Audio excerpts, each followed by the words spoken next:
एक दिन क्या हुआ कि उस लड़की ने मेरे को ऐसे ही उसने मेरे को अब्यूज़ किया। तो मेरे को ये चीज़ काफ़ी बुरी लगी। नमस्कार दोस्तों, आप देख रहे हैं क्रेजी फिलोसफी। मैं हूं आपका दोस्त होस्ट कोच आनंद और आज की इस वीडियो में हम बात करने वाले हैं ब्रेकअप स्टोरी के बारे में। तो मेरी ऐसी कोई एक्चुअली ब्रेकअप स्टोरी नहीं है। आई हैव ब्रेकअप स्टोरीज़ जो मैं आज आप लोगों के साथ शेयर करने वाला हूँ। आप में से बहुत सारे लोग बोलते हैं कि सर आपकी वीडियोस देख के ऐसा लगता है कि आप बड़े ना चोट खाए हुए इंसान लगते हो, आपके दिल में बहुत दर्द है, या फिर इतनी नॉलेज आपको कहाँ से आई, इतना एक्सपीरियंस कहाँ से आया, या आपके साथ क्या क्या हुआ। जब सर आप ना एक वीडियो बनाओ अपनी ब्रेकअप स्टोरी के ऊपर कि आपका ब्रेकअप कैसे हो सकता है। बहुत सारे क्वेश्चंस हैं, या अभी आप करेंटली किसके साथ रिलेशनशिप में हो, या नहीं हो तो किसके साथ आप शादी करने वाले हो, कैसी लड़की ढूंढ रहे हो, क्या क्या नहीं, मतलब सारी चीज़ें वो एक छानबीन हम साथ में मिलके करेंगे इस वीडियो में। मेरी ब्रेकअप स्टोरीज से आपको काफ़ी कुछ सीखने को मिलने वाला है कि क्या गलतियां हमको रिलेशनशिप में नहीं करनी चाहिए और किन चीज़ों का हमें विशेष रूप से ध्यान रखना चाहिए एक रिलेशनशिप में। और अगर हम छोटी छोटी कई चीज़ें ऐसी होती हैं जो अगर हम ध्यान नहीं देते हैं तो कई बारी रिश्ता टूट जाता है या फिर हमारा ब्रेकअप हो जाता है, हम परेशान हो जाते हैं। तो स्टार्ट करते हैं, ठीक है। सबसे पहली चीज़ कि जब मैं क्लास 11th में था तो उसको रिलेशनशिप में नहीं बोलूँगा, उसको एक काइंड ऑफ बोल सकते हैं आप अट्रैक्शन, या फिर वो जब आपको हवा लगती है बाहरी दुनिया की, तो फिर आप रिलेशनशिप में आ जाते हो। सो कॉल्ड आप रिलेशनशिप में आ जाते हो। तो एक एक्चुअली आपके मतलब फ्रेंड्स होते हैं, आपका एक फ्रेंड सर्कल होता है, फिर उसमें सबकी मतलब एक गर्लफ्रेंड है और ऐसा करके सीन होता है। फिर लोग आपको बोलते हैं कि यार तुम भी सही दिखते हो, तो you should also be having a girlfriend. अगर तुम्हारी गर्लफ्रेंड नहीं है या फिर तुम सिंगल हो तो यार ये लाइफ नहीं है, थोड़ा इन्जॉय करो, थोड़ा आनंद लो। और यार सही है। एंड लोग खुद ही जो मतलब एक दलाल की तरह बोले या फिर एक जैसे एक ब्रोकर की तरह, एक डीलर की तरह आपका अरेंजमेंट करवा देते हैं कि यार शी लाइक्स यू, और अगर आप फीमेल हो तो he likes you, that particular guy likes you, that particular girl likes you. तो यार बात आगे बढ़ाते हैं प्लीज़। तो ऐसा करके आपको एक्साइट किया जाता है। सेम वे मेरे को भी एक्साइट किया गया कि यार ये तुमको पसंद करती है और ऐसा ऐसा सीन है, तो फिर मिली भगत करके बात आगे बढ़ाओ। क्या यार, ठीक है, पढ़ाई लिखाई तो होती रहेगी। और मैं भी उस समय मतलब ठीक है, पढ़ने लिखने में आई वॉज गुड, लेकिन इतनी बुद्धि नहीं थी कि हाँ डिसाइड कर सकूं कि किस टाइम पे ये चीज़ें करनी चाहिए, किस टाइम पे ये चीज़ें नहीं करनी चाहिए। आ गया मैं, आई लव यू, ये वो जो भी था। और फिर उसके बाद 11th में फिर अच्छा था, मैं पढ़ने में बहुत अच्छा था, अच्छे मैंने मार्क्स स्कोर किए। फिर धीरे धीरे रिलेशनशिप चला, मतलब कभी कभी बातचीत हो जाना, कभी कभी कुछ ऐसे हो जाना, और कभी ऐसे देख के मुस्कुरा देना, और ये चीज़ें होती थी। उस टाइम पे ऐसा कुछ तो था नहीं, एक बच्चा बुद्धि सी रहती थी।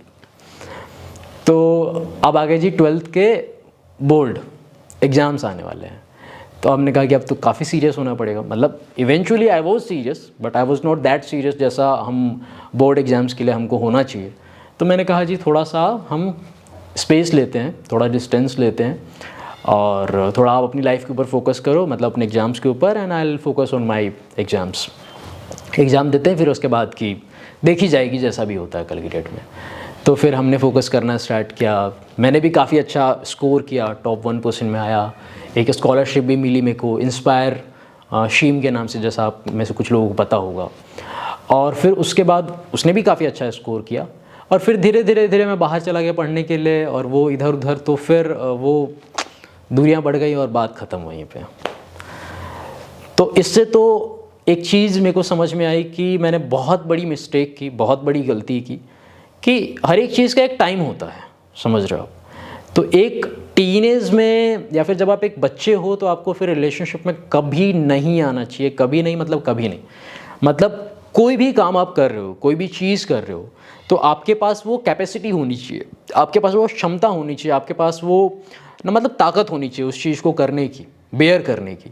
अब वो टीनेज में आपके पास वो ताकत है ही नहीं, तो आप कहाँ से हैंडल कर पाओगे? अगर हैंडल कर भी लेते हो आप, तो कल की डेट में बहुत सारी प्रॉब्लम्स खड़ी हो जाएंगी, बहुत सारी चीज़ें खड़ी हो जाएंगी, आप नहीं कर पाएंगे मैनेज, समझ रहे हैं आप?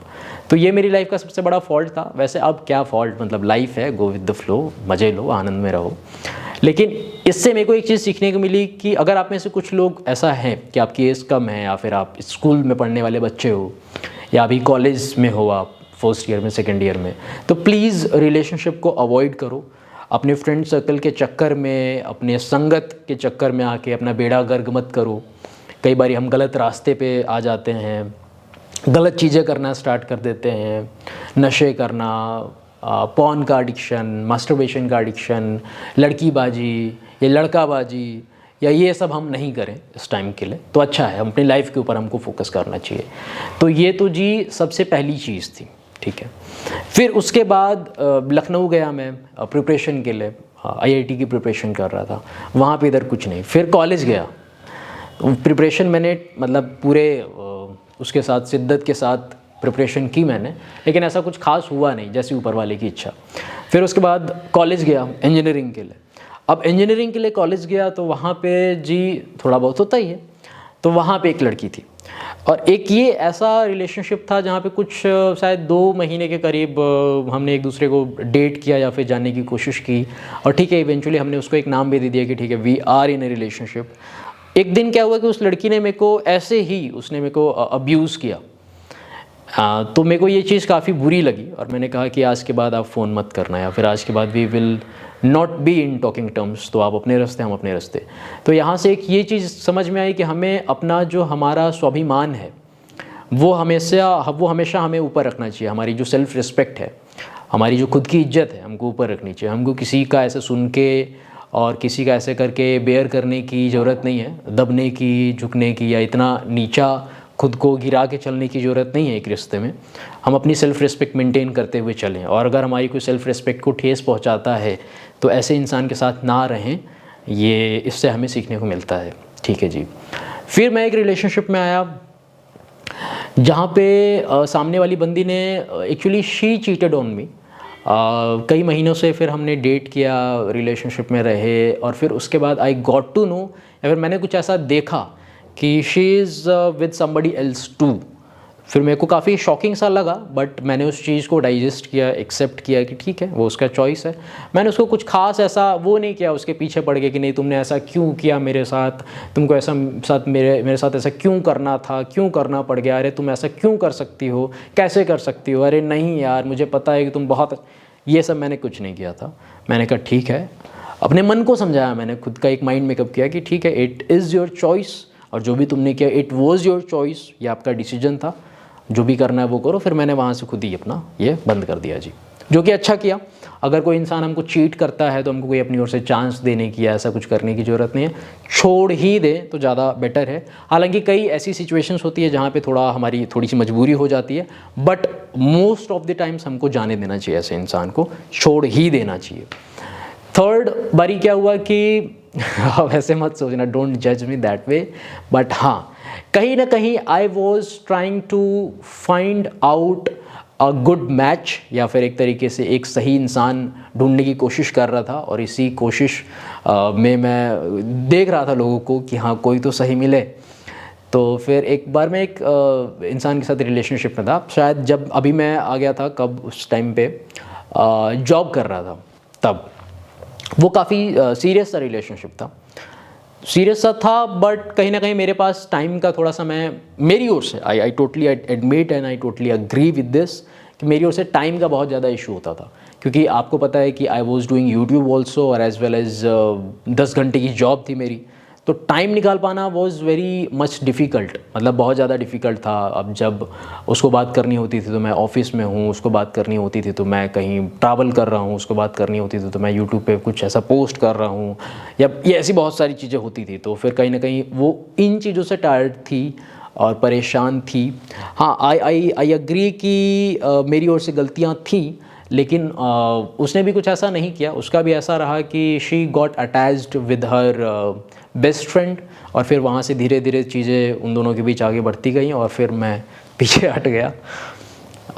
थोड़ा सा शॉकिंग सा लगता है, थोड़ा सा मतलब टाइम बीइंग के साथ हम एडजस्ट नहीं कर पाते हैं, हम एक्सेप्ट नहीं कर पाते हैं कि यार ऐसा कैसे हो सकता है। तो हमको दिल में ऐसा दर्द लगता है, बट ट्रस्ट मी अगर कुछ हो गया है तो हम उसमें कुछ कर तो नहीं सकते एक्सेप्ट करने के सिवाय। तो हमको एक्सेप्ट तो जी अपनी ओर से करना ही पड़ेगा, उसमें कुछ और ऐसा कर ही नहीं सकते। ये मेरा काफ़ी मतलब एक आप बोलो कि सबसे ज़्यादा सीरियसनेस किसके साथ थी आपकी, या फिर सबसे ज़्यादा सीरियस किसके साथ थे, तो यही जो जिसके साथ जो अपने बेस्ट फ्रेंड के साथ अटैच्ड हो गई। एक्चुअली कहीं ना कहीं केयर तो मैं करता था, और जिसको हम लोग सो कॉल्ड प्यार बोलते हैं, अटैचमेंट, वो भी थी मेरी ओर से अटैचमेंट। बट उसके साथ साथ टाइम तो देखो देना पड़ता है। मतलब अगर आप एक रिलेशनशिप में हो तो it is a responsibility and it's a full time job actually. तो you will have to be available for the person, और थोड़ी अवेलेबिलिटी रखनी पड़ेगी, एज वेल एज थोड़ा उसको अटेंशन देना पड़ेगा, केयर करनी पड़ेगी उसकी। हुआ क्या कि एक दिन ऐसा आया कि मैं सुबह अपने घर से निकला था, करीबन 9:30 बजे करीब निकला। 10 बजे से मेरी जॉब होती थी, शिफ्ट। तो मैंने जॉब मतलब उस टाइम पे उस दिन मैंने कुछ खाया नहीं था, ऐसा कुछ ऐसे ही था। तो ऑफिस में जाके एक सैंडविच और उसके साथ कॉफ़ी कुछ ऐसा पाया मैंने। फिर उसके बाद अपना ऑफिस का काम स्टार्ट किया। फिर धीरे धीरे कैसे ही मतलब बहुत ज़्यादा काम था, प्रेशर था, तो कुछ खा नहीं पाया। अब फिर आया मैं रात को थका हारा, करीबन 8 बजे तो मेरा वो हो गया था शिफ्ट ओवर, लेकिन कहीं कहीं काम ज़्यादा था, तो रिपोर्टिंग करना और ये सब करना। तो फिर 10 बजे जब मैं आया तो मेरे को था कि चलो ठीक है, मेरे फ्रेंड्स लोगों ने कुछ ऐसा कुक करके रखा हुआ था कि लो खा लो ब्रो। तो फिर जैसे ही मैंने खाने को था तो फिर उसका कॉल आया कि I need to talk to you. मैंने कहा अरे बात करते हैं, मैं एक्चुअली सुबह से निकला था और मेरे को भूख लगी है बहुत ज़्यादा, और मेरे को थोड़ा सा खाने दो, फिर उसके बाद बात करते हैं। तो कहीं ना कहीं उस टाइम पे वो थोड़ा सा मतलब ज़्यादा वो उसमें आ गई थी, एरोगेंट हो गई थी वो, या फिर एरोगेंस में कि यार मेरे को तो बात करनी है अभी, and you talk to me right away, else फिर आप समझ लेना। तो मैंने कहा यार मेरे को ही बहुत ज़्यादा भूख लगी थी, तो मैं टॉलरेट नहीं कर पाया। आप चाहे उसको मेरी आप गलती बोलो, चाहे आप वो चीज़ सिचुएशनल थी। तो मैंने जी बोल दिया कि ठीक है हम बात करते हैं। मैंने कॉल डिस्कनेक्ट किया, पहले आराम से मैंने पेट भर के खाना खाया, फिर उसके बाद मैंने कॉल किया। तो फिर वहाँ से कुछ अलग ही रिस्पॉन्स था, एक नेगेटिव वे में, कि अब तो रहना नहीं है, ऐसा नहीं है, वैसा नहीं है, तुम टाइम नहीं निकाल सकते, ये नहीं कर सकते, तुम्हारे लिए खाना ज़्यादा इंपॉर्टेंट है, मैं कम इंपॉर्टेंट हूँ, टाइम नहीं दे सकते, केयर नहीं कर सकते। तो ये बहुत सारी चीज़ें थी। मैंने कहा इवेंचुअली ठीक है, जैसे आपकी इच्छा। मैंने बात की बड़े प्यार से, शब्दों में, बड़े प्यारे वर्ड्स में, लेकिन नहीं समझा उसने। फिर उसके बाद कुछ टाइम के बाद मुझे पता चला कि she is in a relationship with her best friend. तो ये काफ़ी मेरे को पिंच हुआ, बट मैंने इस चीज़ को भी डाइजेस्ट किया और धीरे धीरे आगे बढ़ गया मैं। जब मैंने आपको बताया बीच में कि एक लड़की के साथ मैं रिलेशनशिप में था और उसने मेरे को अब्यूज़ किया, तो ऐसा नहीं है कि जब कोई हमें अब्यूज़ करता है तो मैंने उसको अब्यूज़ किया। मैंने उस टाइम पे बस उस चीज़ को एक्सेप्ट किया और मैंने कहा आप अपने रास्ते, हम अपने रास्ते, नहीं हो सकती बात हमारी, कुछ नहीं हो सकता। ऐसा नहीं है कि अगर कोई हमको गाली देता है तो हम भी अपनी ओर से, अरे सर उसने मेरे को गाली दी तो मैं भी गाली दूंगा, मैं गालियाँ दूंगा अपनी ओर से। नहीं, हम अपनी डिग्निटी मेंटेन करके रखें। अगर सामने वाला इंसान गालियाँ देता है, कुछ ऐसा बोलता है, कुछ ऐसा बिहेवियर करता है, उसका काम जाने। हमको ऐसे इंसान को वैल्यू देने की ज़रूरत नहीं, हम हटा दें। आप मेरे को गाली दो, लेकिन मैं लूँ चाहे नहीं लूँ, that is up to me, right. आपका बिहेवियर कैसा है, ठीक है, वो आपका बिहेवियर है, लेकिन मैं उस चीज़ को एक्सेप्ट करता हूँ, एक्सेप्ट नहीं करता हूँ, वो मेरा काम है, राइट। तो मैं उसको किस डायरेक्शन में लेता हूँ, that is completely up to me. तो इन चीज़ों को हमको थोड़ा समझने की ज़रूरत है। बाकी फिर से अभी तक मैं तो रिलेशनशिप में नहीं हूँ, मैं इसको अवॉइड ही करता हूँ कि इतना कुछ ऐसा है नहीं, मन भी नहीं करता है एक्चुअली एक रिलेशनशिप में, और एक रिस्पॉन्सिबिलिटी भी लगती है। और सोचता भी हूँ कि अगर एक रिलेशनशिप में आता भी हूँ मैं, अगर आने वाले टाइम में, तो बस अब शादी वाला ही सीन ऐसा रखना है। ऐसा कुछ नहीं कि चलो ठीक है देखते हैं, या फिर चलो क्लियर एंड कट कि जी रिलेशनशिप में आए, बात बनी, सोच मिली, तो चलो लेट्स गेट मैरिड, अदरवाइज़ कोई मतलब नहीं है इन चीज़ों का, टाइम पास करने का या फिर वो करने का। वो खैर वो तो पहले भी नहीं था, बट उसके लिए वैसा इंसान चाहिए ना जिसके साथ आप रहो, आपको लगे कि हाँ यार सामने वाला इंसान वर्थ है, इसके साथ हम शादी कर सकते हैं, इसके साथ हम ब्याह रचा सकते हैं। आपको ऐसा पहले से ही डाउट हो जाए, पहले से आपके मन में इनसिक्योरिटी रहो कि यार ये सही इंसान है या नहीं है, राइट। तो हम अपनी ओर से क्या ही उसमें कुछ निकाल सकते हैं, कुछ नहीं निकाल सकते। Actually I am looking out for a spiritual girl जो थोड़ा मटेरियलिस्टिक नहीं हो, स्पिरिचुअलिटी में हो, भाव भक्ति में हो, एक तरीके से बात की जाए तो। क्योंकि इसका कोई अंत नहीं है ना। मटेरियलिस्टिक चीज़ों का कोई अंत नहीं है। मतलब गाड़ियाँ खरीदो, घोड़े खरीदो, बंगले खरीदो, फ्लैट्स खरीदो, ये खरीदो, वो खरीदो, कपड़े खरीदो, ऐसे करो वैसे करो, यहाँ घूमो वहाँ घूमो, ये करो, खाओ वो खाओ, इन चीज़ों का कोई एंड नहीं है। So I want to be at peace, I want to get blessed by the grace of God, और एक सिंपल सी पीसफुल सी लाइफ गुजारना चाहता हूँ। ऐसी लड़की कोई मिले तो ठीक है जी, वरना जय राम जी की, और क्या कर सकते हैं। ये है, यही मेरी ब्रेकअप स्टोरीज़ थी। आई होप सो कि आपको काफ़ी कुछ इसको सीखने को मिला होगा मेरी ब्रेकअप स्टोरीज़ से, और उन चीज़ों को सीखिए, थोड़ा समझने की कोशिश कीजिए। और अगर आप एक रिलेशनशिप में हैं तो जो गलतियां मैंने की उन गलतियों को अवॉइड कीजिए, मत कीजिए, और देख लीजिए अपने हिसाब से। और अगर कोई इंसान आपकी सेल्फ़ रिस्पेक्ट पे बार बार उंगली उठाता है, या फिर बार बार आपकी कोई वैल्यू नहीं करता है, आपको ऐसे वर्ड्स बोलता है, तो यू टेक योर डिसीजन। फिर हमको ज़्यादा बेयर करने की ज़रूरत नहीं है अपनी ओर से। बस इतना ही कहूँगा। और ऐसा नहीं है कि अभी पहले की स्टोरीज़ को लेके अभी मैं परेशान होता हूँ, रोता हूँ। हाँ, there was a time in my life जब मैं रोता था, being very very honest with you. रोया हूँ मैं, काफ़ी रोया हूँ मैं, लेकिन फिर धीरे धीरे अब ऐसा कुछ रहा नहीं। क्या रोना इन इंसानों के लिए, क्या रोना इन लोगों के लिए, कोई मतलब नहीं है। सो मैंने बस एडजस्ट कर लिया है, कॉम्प्रोमाइज़ कर लिया है। कोई मतलब नहीं है इन चीज़ों में पढ़ने का, रोने का, गाने का, परेशान होने का, डिप्रेशन में जाने का, साइकेट्रिस्ट के पास जाने का। इन चीज़ों का कोई एंड नहीं है, इन चीज़ों का कोई मतलब भी नहीं है। तो अभी ऐसा भी नहीं है कि मेरे मन में किसी भी को लेके, किसी एक्स को लेके, या फिर जो भी पास्ट में रही लड़कियां उसको लेके कोई ग्रजेस है मन में कि वो ऐसा क्यों है, वैसी क्यों है। किसी के साथ कोई कांटेक्ट भी नहीं है आज।